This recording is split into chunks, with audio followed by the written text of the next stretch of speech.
Okay guys, it's this whining sound. You can't hear anything now. Now hear it.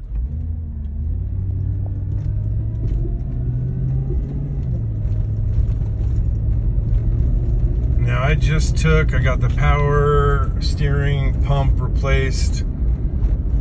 Now I'm off the gas and, well, it also drops the RPMs so I don't hear it. But it's not the tranny. If I put it into neutral and rev,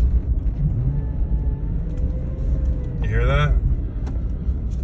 So it's not the transmission. I just took it to the mechanics. They flushed the hydraulic system and replaced the pump.